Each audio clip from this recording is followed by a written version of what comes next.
Chocolate brownie এই নামটা শুনলে কিন্তু ছোট বড় সবার জিভে জল চলে আসে। আর এটা কিন্তু আমরা নামকরা বেকারি থেকে অনেক দাম দিয়ে কিনে খাই। আর এই ব্রাউনিটা যদি আমরা বাসায় তৈরি করি একদম পারফেক্ট আর সহজভাবে, তাহলে তো কোনো কথাই নেই।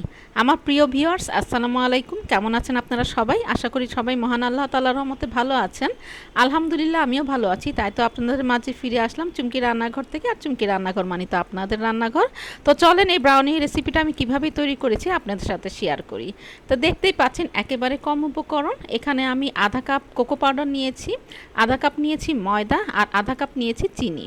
তো চিনির মেজারমেন্ট কাপটা আমার 1 কাপের মেজারমেন্ট কাপ। তো আমার আধা কাপ মানে আর ছিল না দেখেই আমি 1 কাপ মেজারমেন্ট কাপের মধ্যে চিনিটা নিয়েছি আধা কাপ পরিমাণ। তো দেখতেই পাচ্ছেন। আর এক্ষেত্রে আপনারা কিন্তু কোকো পাউডার চাইলে আরেকটু বাড়িয়ে দিতে পারেন, তবে আমার কাছে এইটাই একদম পারফেক্ট মনে হয়। কিন্তু ময়দা বেশি কোকো পাউডার কম এটা দেওয়া যাবে না, তাহলে কিন্তু এটা চকলেট কেক হয়ে যাবে। আর চকলেট কেক আর ব্রাউনির মধ্যে কিন্তু অনেক বেশি পার্থক্য আছে। আর এই যে আমি একটু ভ্যানিলা এসেন্স নিয়ে নিচ্ছি, আর এখানে 1.25 কাপ নিয়েছি আর ডার্ক চকলেট আমি এটা মেল্ট করে নিয়েছি। তো এটা আমি পরিমাণ মতো এখানে ব্যবহার করব, আর কিছু রেখে দিব। এটা যখন ব্যবহার করব তখন আপনাদের সাথে শেয়ার করব। তো প্রথমেই আমি এখানে যে আমার কোকো পাউডারটা আধা কাপ সেটা দিয়ে দিচ্ছি একটা স্ট্রেনারের উপরে। তারপর দিয়ে দিলাম ময়দা আধা কাপ। তো এবারে আমি খুব একটু ভালো করে চেলে নিব। অবশ্যই কিন্তু চেলে নিতে হবে। তো আমরা কেক যেমন স্পঞ্জ কেক যেমন আমরা বেশ কয়েকবার চালি, এটা বেশ কয়েকবার না চাললেও হবে, একবার চাললেও হবে। আর এই যে আমি পরিমাণ মতো লবণ দিয়ে দিলাম, দিয়ে দেওয়ার পরে খুব ভালো করে মিশিয়ে নিচ্ছি। তো এবার এখানে আমি নিয়েছি প্রায় 2 টেবিল চামচ পরিমাণ বাটার, আর বাকিটা আমি নিয়েছি কুকিং অয়েল মানে সয়াবিন তেল। এটা আমি দুটো মিলিয়ে আমি 1.25 কাপ নিয়েছি। তো আপনারা চাইলে এটা শুধু বাটার দিয়েও করতে পারেন, তবে শুধু বাটার দিয়ে করলে একটু রিচ হয়ে যায়, সবাই খেতে পারবে না। এজন্য আমি এখানে একটু তেল মিক্স করেছি। আর এটা কিন্তু গরম করে নিয়েছি।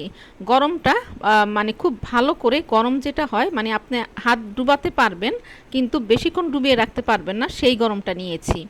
নেওয়ার পরে আমি এখানে তেল আর যে ড্রাই ইনগ্রিডিয়েন্টসগুলো সেগুলো মিলিয়ে দিলাম। তারপরে এখানে দিয়ে দিলাম চিনি।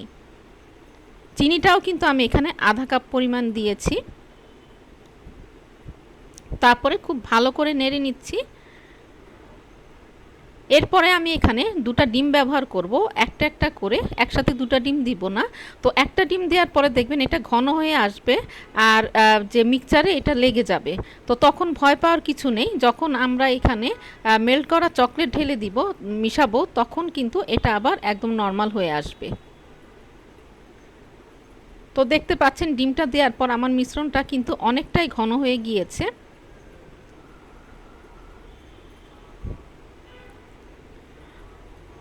তো এটাকে আমি খুব ভালো করে মিশিয়ে নিলাম। তো মিশিয়ে নেওয়ার পরে আমি এখানে যে চকলেট রেখেছিলাম মেল্ট করে, সেখান থেকে আমি আধা কাপ পরিমাণ এখানে দিয়ে দিচ্ছি।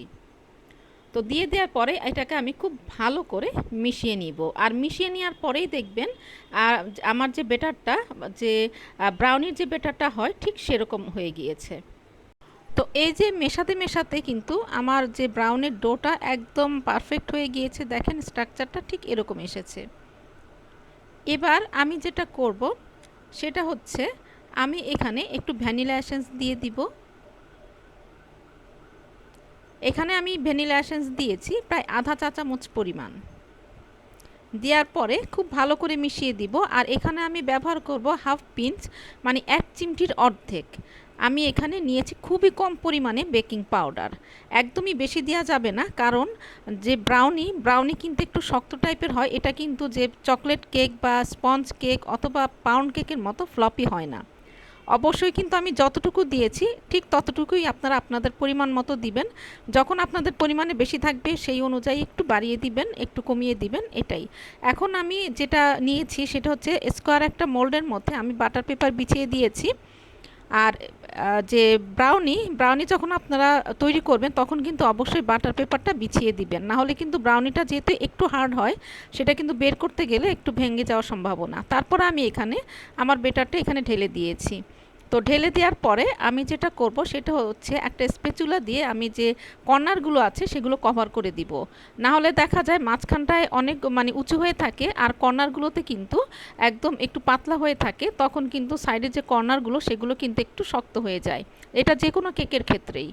তারপরে এই যে দেখতে পাচ্ছেন এখন আমি এর উপর দিয়ে যে বাদাম যে ভাজা, এটা যে কোনো বাদাম হতে পারে, চীনা বাদাম অথবা কাঠবাদাম, আর ব্রাউনির মধ্যে কিন্তু বাদামটা অবশ্যই যায়। আর এই বাদামটা আপনারা চাইলে যে আপনারা যে ডোটা তৈরি করেছি সেই ডোটার মধ্যে একবারে মিশিয়ে দিতে পারেন। তারপরে এই যে এটা যেহেতু আমি চুলায় তৈরি করেছি, তো এখানে আমি একটা হাঁড়ি 10 মিনিট আগে প্রিহিট হতে দিয়েছি, মলটা আমি এখানে রেখে দিলাম। আর হাঁড়ির মধ্যে আমি একটা স্ট্যান্ড দিয়ে দিয়েছিলাম। আমি মিডিয়াম টু লো হিটে প্রায় 30 মিনিটের মতো এটাকে বেক করব।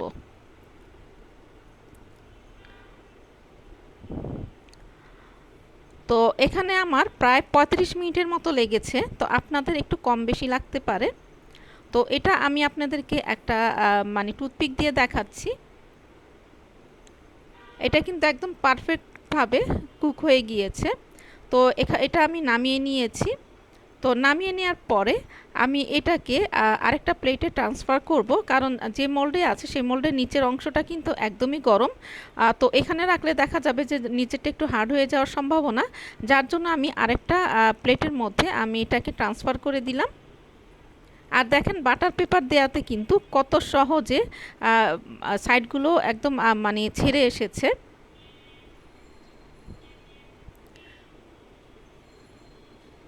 তো এবার আমি যেটা করব সেটা হচ্ছে আমি মেল্ট করা চকলেট ডোর মধ্যে দেওয়ার পরে কিছুটা চকলেট আপনাদেরকে বলেছিলাম আমি রেখে দিব।